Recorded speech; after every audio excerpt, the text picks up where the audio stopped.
Bismillahirrahmanirrahim. Assalamualaikum warahmatullahi wabarakatuh. Alhamdulillah, kita panjatkan puji dan syukur kehadirat Allah Subhanahu wa Ta'ala atas rahmat yang diberikan kepada kita, yaitu berupa nikmat iman dan nikmat kesehatan dan nikmat kesempatan agar kita bisa dapat menjalankan aktivitas kita atau sebagai hamba Allah di muka bumi ini, yaitu dengan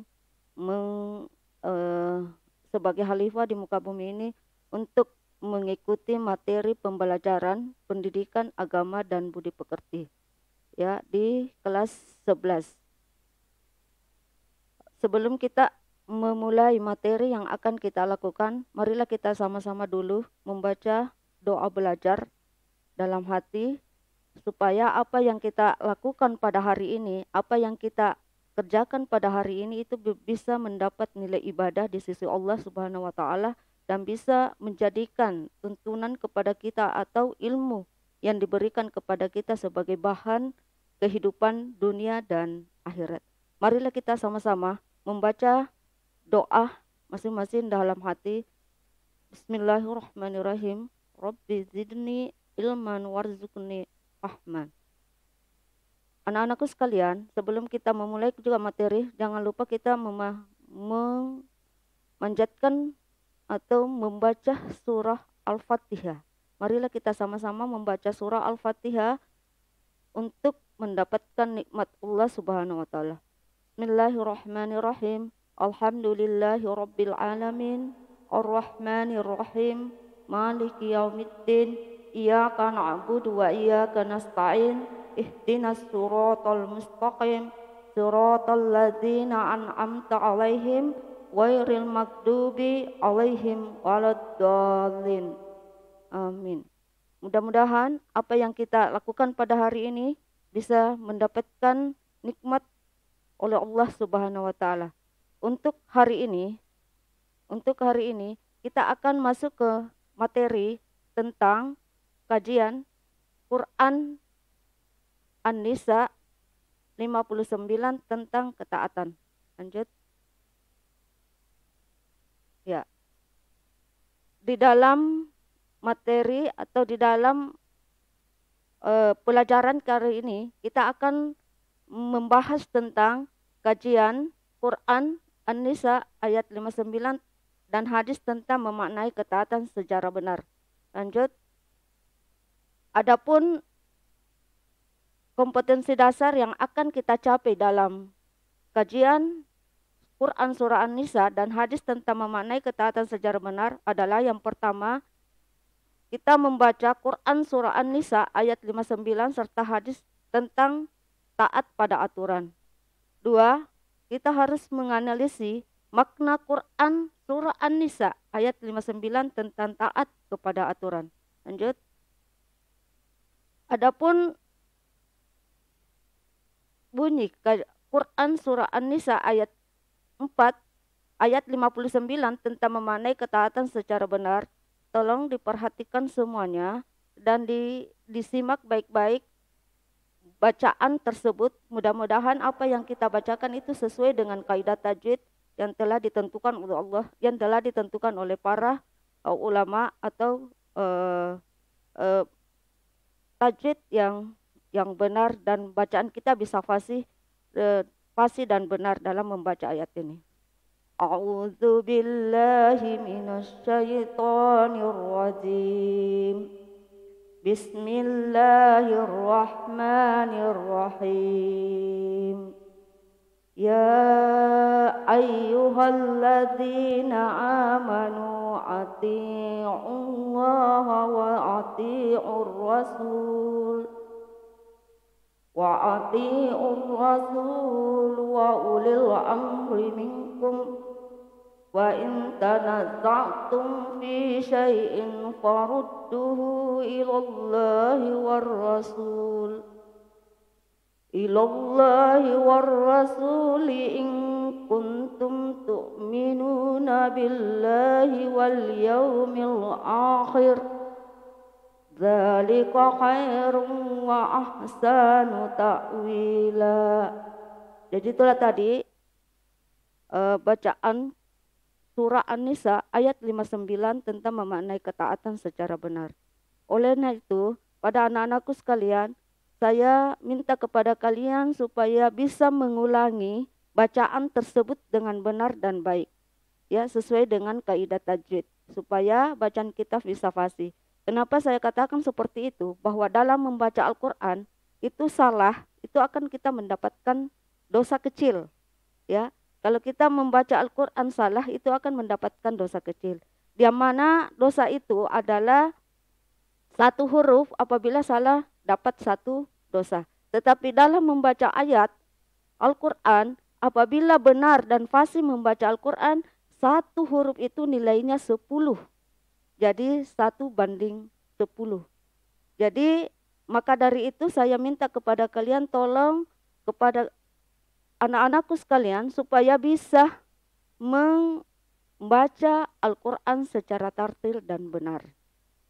Kenapa? Dalam membaca Al-Quran itu adalah salah satu motivasi bagi kita, salah satu tabungan bagi kita untuk akhirat nanti. Siapa yang selalu membaca Al-Quran, siapa yang selalu mengkaji Al-Quran, maka dia akan mendapatkan pahala dunia dan akhirat. Dan itu adalah tabungan. Bukan tabungan karena uang di dunia saja, tetapi tabungan untuk akhirat. Untuk membawa cahaya perjalanan kita di akhirat nanti. Maka dari itu, perbanyaklah baca ayat Al-Quran. Walaupun di mana saja berada. Di mana kesempatan kita berada. Tidak mengenal waktu. Mau pagi, siang, dan malam. Tetap membaca Al-Quran. Walaupun itu 5 menit. Walaupun itu 1 ayat. Karena kenapa? Begitu banyak dosa yang kita lakukan, tetapi tidak bisa kita menghapus dosa itu. Maka dari itu dengan cara membaca ayat Allah, maka kita akan bisa mendapatkan pahala dan menghapus dosa kita. Karena kenapa? Satu huruf nilainya 10. Itu kalau kita tidak uduh. Tapi kalau kita uduh, satu huruf nilainya 50. Maka dari itu, saya ingatkan kembali, saya selalu mengingatkan bahwa ayo kita membaca Al-Quran. Lanjut. Adapun terjemahan ayat tersebut di surah An-Nisa ayat 59, yaitu wahai orang-orang yang beriman, taatilah Allah dan taatilah Rasul, yaitu Muhammad, dan ulil amri, pemegang kekuasaan di antara kamu. Kemudian jika kamu berbeda pendapat tentang sesuatu, maka kembalikanlah kepada Allah, Al-Quran dan Rasul sunnahnya. Jika kamu beriman kepada Allah dan hari kemudian, yang demikian itu lebih utama bagimu dan lebih baik akibatnya. Nah, di sini di dalam ayat ini kita mengingatkan kita harus patuh kepada Allah, taat kepada Rasul, dan taat kepada ulil amri. Nah, yang mana dikatakan ulil amri di sini adalah pemegang kekuasaan. Ya. Nah, yang dimaksud di sini taat kepada Allah yaitu taat kepada syariat Allah, taat kepada perintah Allah. Apa yang diperintahkan maka kita lakukan, dan apa yang dilarang maka kita tinggalkan. Itulah yang kita harus jalani, yang harus kita patuhi tentang ketaatan ini.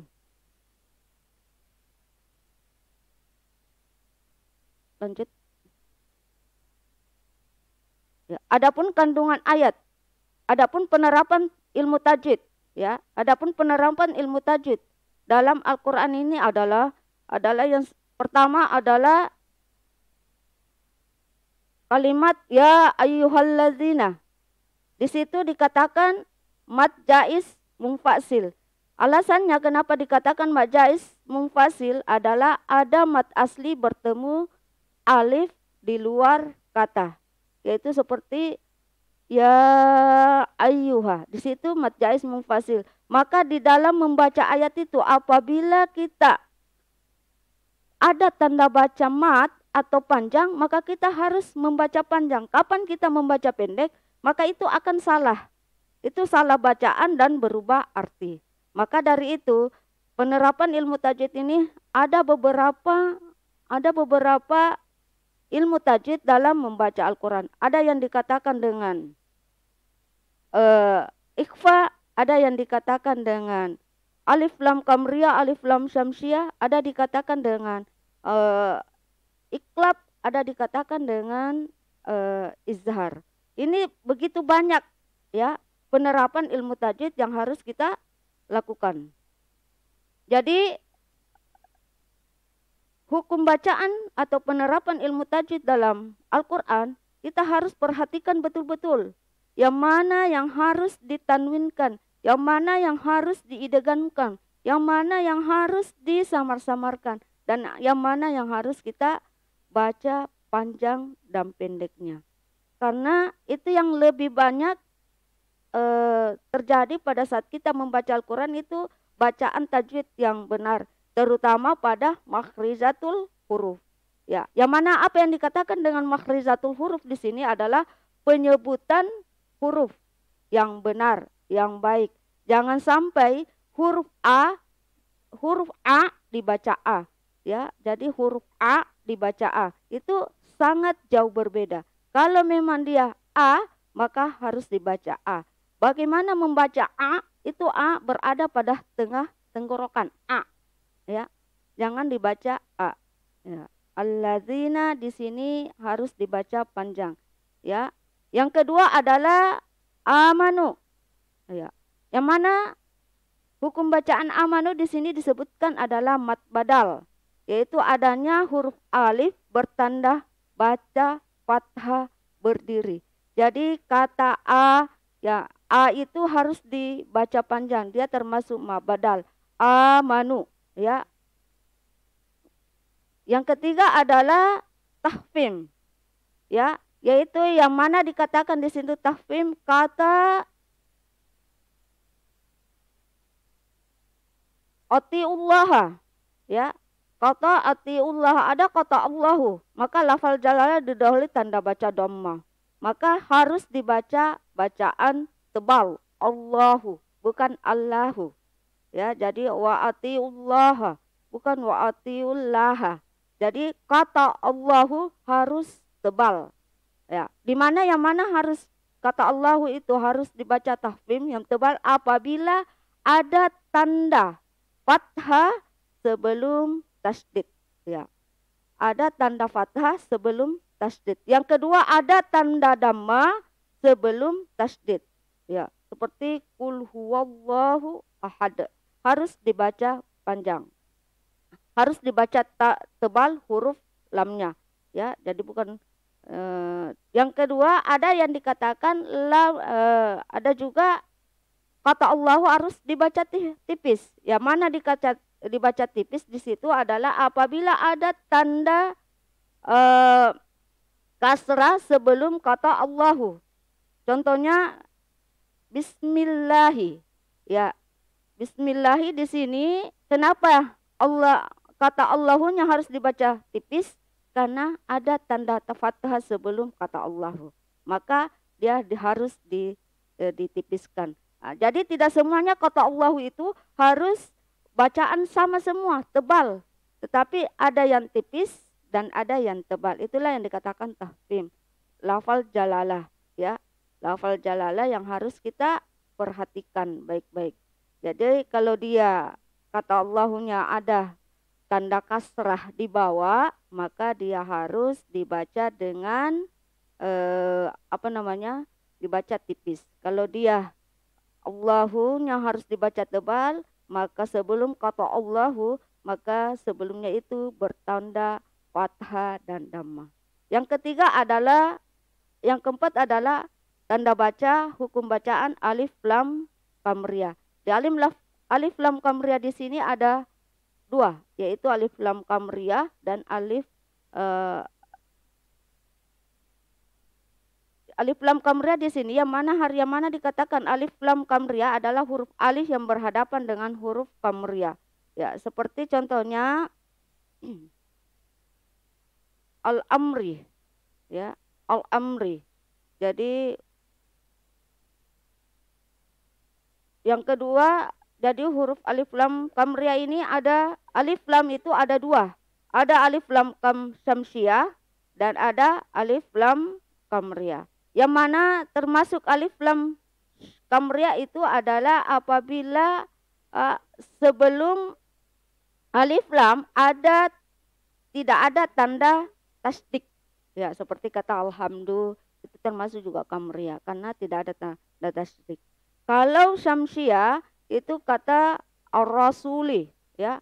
Ar-rasul di situ adalah sesudah alif lam atau setelah alif lam ada tanda tasdid. Jadi itu perbedaan antara alif lam kamriyah dengan alif lam syamsiyah. Ya, itulah saya masukkan sedikit kajian tentang ilmu tajwid dalam membaca Al-Qur'an karena apa?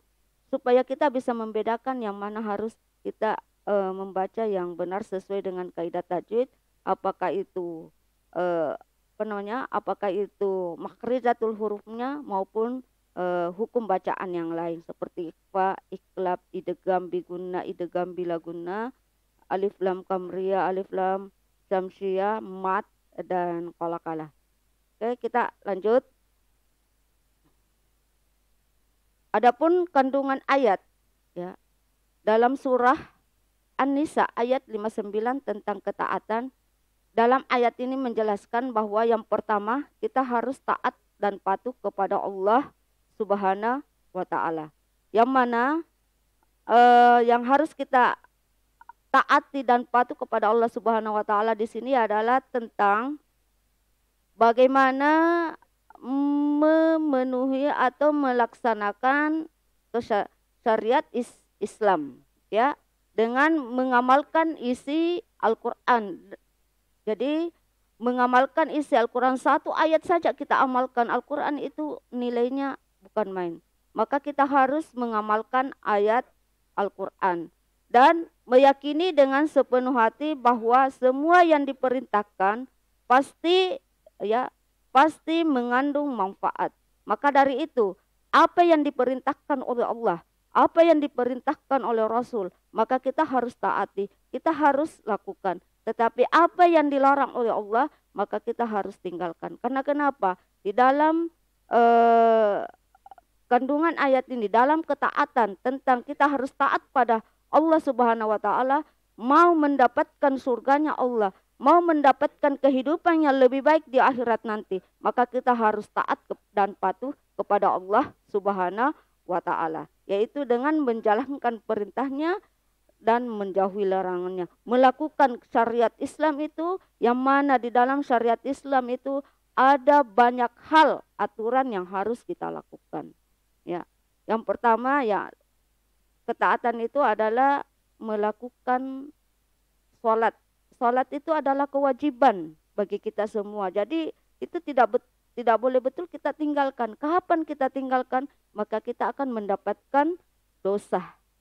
Ya, kita akan mendapatkan dosa. Dan kapan kita lakukan, maka kita akan mendapatkan nilai ibadah di sisi Allah Subhanahu wa taala. Dan itu kita tidak perlu menyalahi dalam kehidupan kita. Jangan kita tinggalkan itu, ya, jangan kita lakukan itu. Karena apa yang bisa membuat diri kita bahagia dunia dan akhirat, yang pertama adalah mendirikan sholat, ketaatan kita kepada Allah Subhanahu wa taala. Dan banyak hal yang lain, ya, bukan saja sholat yang diperintahkan oleh Allah, ya, tetapi banyak yang lainnya. Membaca Al-Qur'an, ya. Yang kedua adalah memakai jilbab misalnya. Itu adalah salah satu perintah Allah Subhanahu wa taala yang harus kita lakukan, menutup aurat. Ya, menutup aurat. Karena apa? Kapan kita tidak menutup aurat pada diri kita, bagi baik laki-laki maupun perempuan, itu adalah mendapatkan dosa. Karena itu adalah perintah. Ada ayat yang menjelaskan tentang perintah jilbab. Yang ketiga adalah tentang ketaatan kita kepada Allah Subhanahu wa taala. Contohnya adalah melakukan ibadah. Ibadah itu bukan saja ibadah sholat, tapi banyak hal yang lainnya. Haji misalnya, zakat, ya, infak, sedekah, Itu semua adalah bentuk ketaatan kita kepada Allah Subhanahu wa taala. Siapa yang rajin bersedekah, siapa yang rajin berinfak, maka itu adalah salah satu ketakwaan kita kepada Allah Subhanahu wa taala. Kita telah melakukan ketaatan kita kepada Allah Subhanahu wa taala. Ya. Kebersihan misalnya, salah satu juga ibadah. Jadi bukan saja yang dikatakan ibadah di sini adalah sholat, zakat, puasa, tidak. Tetapi yang dikatakan ibadah di sini adalah segala sesuatu yang kita lakukan dengan kebaikan. Ya. Jadi apa yang kita lakukan dengan kebaikan berarti kita sudah termasuk taat dan patuh kepada Allah Subhanahu wa taala. Maka dari itu, saya ingatkan kepada kalian semua bahwa jangan sampai kita tidak taat dan patuh kepada Allah Subhanahu wa taala. Jangan sampai kita tidak menjalankan syariat Islam yang sudah diberikan contoh oleh Rasulullah Shallallahu alaihi wasallam. Yang kedua adalah kandungan ayat di sini, yang kedua adalah tentang ketaatan, yaitu mentaati tuntunan Rasulullah Shallallahu alaihi wasallam. Ya, jadi tadi atiullah wa atiur rasul, tuntutan mentaati tuntunan Rasulullah Shallallahu alaihi wasallam. Ya, yang mana yang harus kita lakukan mentaati tuntunan Rasulullah Shallallahu alaihi wasallam, yaitu mentaati perintah Allah mentaati perintah Rasulullah Shallallahu alaihi wasallam yang merupakan pengenjawatan dan perintah Allah Subhanahu wa taala dalam Al-Qur'an dan Rasulullah yang ditugaskan untuk menjelaskan isi kitab yang ada dalam Al-Qur'an. Jadi apa yang harus kita lakukan di sini untuk mentaati tuntunan Rasulullah Shallallahu alaihi wasallam, yaitu melakukan, mencontohi, meneladani apa yang dilakukan Rasulullah Shallallahu alaihi wasallam. Contoh kecil misalnya, apa itu yang salah satu kita mentaati tuntunan Rasulullah Shallallahu alaihi wasallam adalah makan tangan kanan, makan sambil duduk. Itu salah satu tuntunan Rasulullah. Itu memang perihal yang kecil, tetapi kalau kita lakukan itu maka kita mencontohi Rasulullah. Ya, sebelum memulai pekerjaan kita harus baca basmalah. Apapun bentuk yang kita lakukan ibadah itu, mau minum, mau makan, mau belajar, mau apa saja, pekerjaan apa saja yang kita lakukan, harus kita membaca basmalah. Karena itulah yang dicontoh Rasulullah. Itulah kenapa selalu tentang ketaatan Allah dan Rasulnya, karena Al-Quran menjelaskan, maka Nabilah yang mencontohi, maka Nabilah yang melakukan apa yang harus dilakukan dalam Al-Quran. Maka selalu berbarengan tentang Al-Quran dan hadis. Ya, selalu mengikut Allah dan Rasulnya. Karena Allah yang memberikan, maka Nabi yang mengerjakan, mencontohi apa yang harus kita lakukan, apa yang harus kita lakukan dalam Al-Quran. Maka dituangkanlah dalam hadis, maka tidak saling berpisah antara Al-Quran dan hadis. Maka perlu kita cermati bersama. Ya, yang terutama itu mentaati tuntunan Rasulullah, yaitu adalah puasa sunnah misalnya, ya. Itu salah satu kita sudah mencontoh Rasulullah, sudah mentaati Rasulullah, membaca salawat kepada Nabi Shallallahu alaihi wasallam. Itu berarti kita menghormati Rasulullah Shallallahu alaihi wasallam. Siapa yang tidak pernah mengirimkan salawat kepada Rasulullah, maka kita tidak termasuk orang yang mentaati Rasulullah. Ya, karena kenapa? Rasulullah akan mencari orang-orang yang selalu mengikuti apa yang dia lakukan.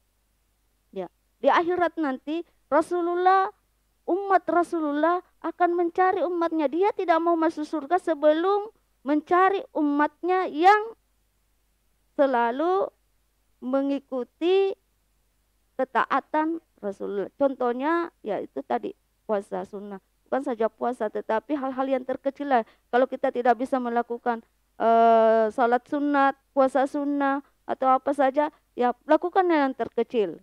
Ya, dalam kehidupan kita. Yang seperti saya tadi katakan, membaca basmalah. Yang kedua, berdoa. Berdoa setiap apa yang kita harus lakukan. Ya, apa yang harus kita lakukan. Jadi berdoa. Ya, tidak lepas dari doa. Yang ketiga adalah eh, meneladani mereka. Itu tadi yang saya lakukan. Jangan makan berdiri, ya, jangan makan tangan kiri. Tapi kebiasaan kita ke seorang anak-anak saya perhatikan sekarang adalah sambil makan, sambil jalan, ya, memegang airnya ada di tangan kiri, snacknya ada di tangan kanan, baru dia menyuap dengan tangan kiri sambil berjalan. Itu namanya tidak mentaati tuntunan Rasulullah Shallallahu Alaihi Wasallam. Ini perihal yang terkecil, tetapi kalau kita melakukan perihal yang kecil ini setiap hari apa yang kita lakukan maka akan bernilai besar. Karena yang terkecil sudah kita lakukan. Tapi bagaimana kalau kita tidak lakukan yang terkecil? Jangankan yang terbesar, salat sunat, puasa sunat. Yang kecil saja kita tidak bisa yang lakukan. Contoh kecil saja tidak bisa kita lakukan. Jadi marilah kita mengikuti tuntunan Rasulullah Shallallahu Alaihi Wasallam supaya kita bisa selamat dunia dan akhirat.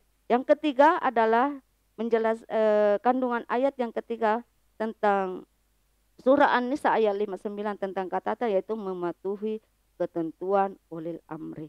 Yang mana dikatakan ulil amri di sini adalah pemimpin.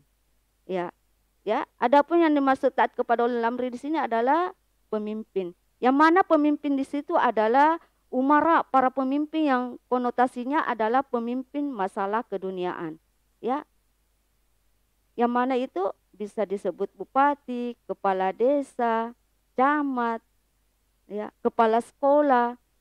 Ya, sepanjang kita menuntun kepada yang benar, tidak keluar dengan Al-Quran dan hadis, tidak sesuai dengan tuntunan syariat Islam, maka kita harus ikuti. Ya, maka kita harus ikuti. Kecuali kita tidak boleh mengikuti pemimpin kita kalau kita diajak dengan yang tidak baik, ya, yang tidak sesuai dengan syariat Islam. Maka kita tidak boleh mengikutinya. Tetapi sepanjang itu adalah kebaikan, maka kita harus mentaati. Aturan apapun yang dikeluarkan oleh para pemimpin sepanjang itu adalah kebaikan, maka kita harus taati. Karena dalam ayat ini dikatakan wa ulil amri minkum, maka taatilah para ulil amri, para pemimpin. Ya, jangan sampai kita tidak mentaati pemimpin itu. Nah, karena apa? Yang namanya di sini pemimpin adalah kita tidak akan dalam di dunia ini kita tidak akan bisa berbuat sesuatu tanpa ada perintah dari pemimpin. Ya. Jadi aturan ini kita tidak boleh salahi kalau ada aturan yang diberikan oleh para pemimpin. Jadi pemimpin itu bukan hanya presiden saja. Ya. Ketua kelas salah satunya adalah pemimpin.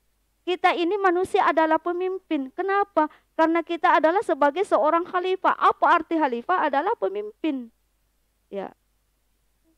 Bagaimana memimpin diri kita sendiri? Itu yang paling ini sebenarnya. Yang paling harus kita ini. Bagaimana bisa memimpin orang lain kalau diri kita tidak bisa pimpin. Jadi yang pertama yang kita harus kita pimpin diri kita sendiri. Yang bagaimana itu yang harus memimpin diri kita sendiri adalah menjaga hawa nafsu. Ya, menjaga hawa nafsu. Karena apabila hawa nafsu kita tidak bisa dijaga, emosi kita tidak bisa dijaga, itu tidak akan bisa melakukan hal-hal yang terbaik. Maka dari itu apapun yang dikatakan oleh para pemimpin atau oleh amri itu adalah harus kita lakukan sepanjang dia mengajak kita dengan kebaikan. Yang kedua yang mana disebut dengan ulil amri adalah ulama dan fuqaha. Ya, selain daripada pemimpin ada juga ulama dan fuqaha. Yang mana dikatakan ulama di sini adalah orang yang menentukan, orang yang memberikan kita nasihat kepada kita tentang syariat Islam. Dan yang ketiga yang mana dikatakan ulil amri di sini adalah sahabat sahabat Rasulullah Shallallahu Alaihi Wasallam, yaitu khalifah. Yang mana sahabat-sahabat Rasulullah itu banyak. Ya, contoh misalnya Abu Bakar As-Siddiq, Umar bin Khattab, Utsman bin Affan, dan banyak yang lain para sahabat-sahabat Rasulullah Shallallahu Alaihi Wasallam.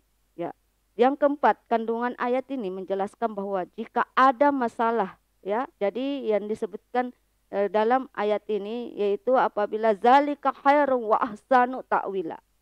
Ya, jika ada masalah yang diperselisihkan dan tidak ada kata sepakat, dikembalikan kepada Al-Quran dan hadis. Jadi seumpamanya kita sudah mengadu kepada para pemimpin, tetapi ada masalah di tempat kita, tetapi permasalahan itu kita tidak bisa lakukan, kita tidak bisa selesaikan. Walaupun pemimpin sudah turun tangan, misalnya kepala desa atau siapa saja atau di sekolah punya kepala, tapi tidak bisa, maka kita harus kembalikan dalam Al-Quran dan hadis. Yang mana di dalam Al-Quran dan hadis di situ apa yang diperintahkan dalam Al-Quran, apa yang diperintahkan kepada Allah Subhanahu wa taala, dan apa yang diperintahkan oleh Rasulullah, maka itulah yang harus kita lakukan. Ya, jangan sampai ada permasalahan di antara kita semuanya, baik di masyarakat, lingkungan sosial, walaupun di lingkungan sekolah dan lingkungan keluarga.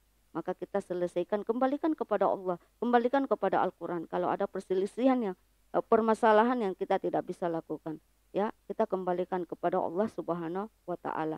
Minta petunjuk kepada Allah Subhanahu wa taala. Apa yang harus kita lakukan supaya permasalahan itu bisa selesai. Jangan ambil ininya sedikit. Ya, jadi itulah kandungan ayat yang dalam surah An-Nisa ayat 59 tentang ketaatan. Lanjut. Ya. Kandungan ayat tersebut juga menjelaskan bahwa umat Islam wajib menaati perintah Allah Subhanahu wa taala dan Rasulnya, dan diperintahkan pula untuk mengikuti atau mentaati pemimpinnya. Tentu saja apabila pemimpin itu memerintahkan pada hal-hal yang baik. Apabila pemimpin tersebut mengajak kepada kemungkaran, maka wajib hukumnya untuk menolak. Jadi kalau ada pemimpin, ya, yang mengajak kita untuk kemungkaran, maka wajib hukumnya untuk menolak. Jangan diikuti. Ya, jangan diikuti. Siapapun mereka, jangan lihat mereka. Kalau itu keluar dari tuntunan syariat Islam atau kita mengajak kepada kemungkaran, maka kita wajib hukumnya untuk menolak. Ya, jangan ikuti. Yang harus diikuti adalah di sini adalah ulil amri yang mengajak kita untuk kebaikan sesuai dengan tuntunan Al-Quran dan hadis. Lanjut. Ya, jadi itulah tadi kandungan ayat yang dijelaskan dalam surah An-Nisa ayat 59 tentang ketaatan. Ya, jadi saya mengajak kepada kalian untuk selalu taat kepada Allah, taat kepada Rasul, dan taat kepada ulil amri, agar apa yang kita lakukan di dunia ini bisa mendapatkan nilai ibadah dan bisa menjadikan tabungan untuk akhirat. Kenapa saya katakan? Karena kehidupan dunia hanya sementara dan kehidupan akhirat yang selama-lamanya. Dan tidak ada manusia kalau ditanya pasti semua mau masuk surga. Ya, tidak ada yang mau masuk neraka. Semua mau masuk surga. Tetapi apakah yang kita lakukan itu bisa menjamin kita masuk surga atau tidak? Ya, jadi bukan mulut yang bisa membuat kita masuk surga, bahkan mulutlah yang bisa membuat kita masuk neraka. Seandainya mulut yang membuat kita masuk surga, ya, seandainya mulut yang bisa membuat kita masuk surga, maka semua manusia di dunia masuk surga. Karena kalau ditanya mau masuk surga, mau. Ya, tetapi ibadahlah yang membuat kita masuk surga. Ya, perbuatanlah yang membuat kita masuk surga. Tanpa ada perbuatan yang kita lakukan, maka tidak akan mendapatkan yang namanya surga. Maka dari itu, saya mengajak kepada anak-anakku sekalian, pertama yang saya ajak, jangan tinggalkan sholat. Ya, jangan tinggalkan sholat. Ya. Yang kedua adalah memperbanyak membaca Al-Quran. Karena Al-Quranlah yang bisa membuat kita untuk bisa mendapat cahaya kehidupan akhirat nanti. Karena Al-Quranlah yang akan mengajak kita untuk masuk surga. Al-Quran nanti di akhirat akan berubah menjadi manusia dan mencari orang-orang yang manusia yang selalu membacanya. Dia akan berwujud manusia, mencari siapa yang suka membaca saya. Maka dia akan mengambil dan tidak dihisap, langsung ditarik masuk surga. Ya, langsung ditarik masuk surga. Kenapa? Karena dia yang membela. Begitupun kalau kita belum yang namanya akhirat, masih di alam kubur. Di alam kubur nanti itu ada satu manusia yang berwujud manusia yang di situ mengatakan bahwa jangan siksa dia karena dialah orang yang mencintai saya, yaitu Al-Quran. Dia akan membela kita dalam kuburan. Ya, jadi itulah yang dijadikan sebagai kesimpulan bagi materi untuk hari ini. Ya, untuk selanjutnya atau untuk kita lihat apa yang harus kita lakukan, coba dilihat, perhatikan gambar di bawah ini. Ya, di situ adalah salah satu orang yang melaksanakan sholat. Nah, apa yang harus kalian lakukan di sini? Apa yang harus kita ini adalah menyimpulkan ya gambar di samping terkait dengan materi kita tentang ketaatan kita kepada Allah, kepada Rasulnya. Jadi apa yang kamu simpulkan dari gambar di samping itu dengan sholat. Yang kedua, apa hubungannya antara imam dan makmun? Ya, kira-kira dikaitkan dalam ayat ini apa hubungan antara imam dengan makmun? Dan yang ketiga, apa akibat kalau kita makmun tidak mengikuti imam?